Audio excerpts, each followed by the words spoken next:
या पुढे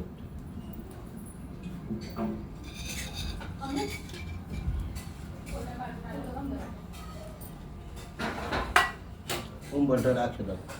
गणेशादि द्वारस्थदेवताभ्यो नमः लक्ष्मी द्वारस्थदेवताभ्यो नमः नमस्कार करोमि पळी पळी पाणी घालावं तुम्ही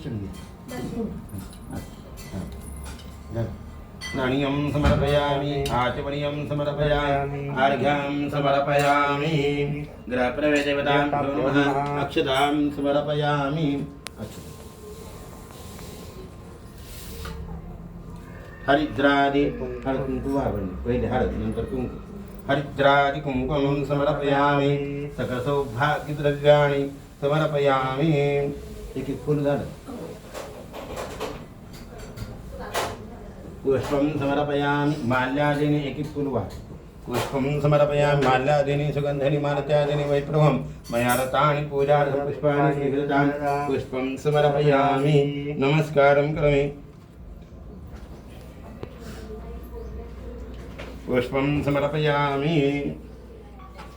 स्तनस्कन्ददेवताभ्यो नमः पुष्पं समर्पयामि नमस्कारं करोमि तस्तत् कृष्णार्पणमस्तु गृहप्रवेशदेवताभ्यो नमः गंगे जमुने च गोदावरी सरस्वती नर्मदे सिन्धु कावेरी जलेऽस्मिन् सन्निधिं कुरु कलशवर्णदेवताभ्यो नमः नमस्कारं करोमि मना प्रवेशस्व प्रवेशामि म्हणजे प्रवेशस्व म्हणजे आतमध्ये येऊ का प्रवेशामि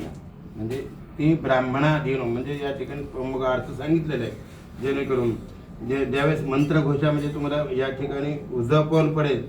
तर उजपोल पडले की हे घर तुमचं होत असतं नसतं होत नाही नंतर परत ब्राह्मण आणि देवाचं घर असतं काय पहिले देवाचं नंतर ब्राह्मण नंतर काय कॉर्पोरेशन ज्यावेळेस होती त्यावेळेस हे घर तुमचं होतं नसतं होत नाही एवढं करून तुम्हाला पुण्य लाभत नाही तुम्ही आम्हाला सारखे फोन करून विचारता आज मुहूर्त आहे का नाही गुरुजी आज चांगला दिवस आहे का नाही आम्हाला वास्तुशांती करायची आहे खूप वर्षापासून प्रघात होता पण आज तुमच्या घरी देव प्रत्यक्ष आलेले आहेत म्हणून या ठिकाणी काय केलेलं आहे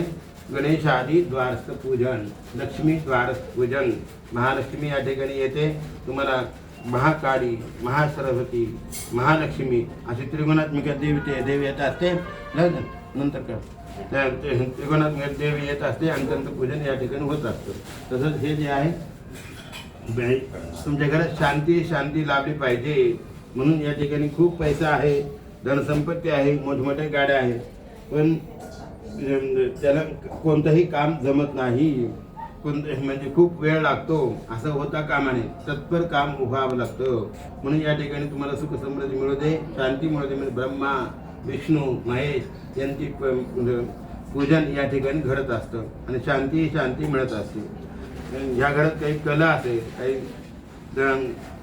अरिष्ट आहे ते बाहेर जावं म्हणून या ठिकाणी यांचं पूजन केलं जातं शांती मिळण्यासाठी हे पूजन केलं जातं शांती तस्तत कृष्णार्पण वस्तू आता हा कलश उचलायचा आणि त्यांच्या माथ्यावर डोक्यात बदलते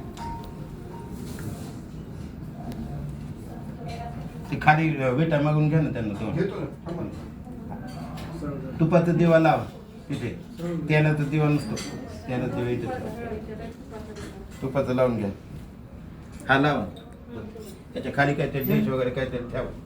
ते मी किती तामणामध्ये ठेवून द्यायचं तूप सांडेल डिश नाही ते काय तामण मध्ये ठेवा ना तामण किती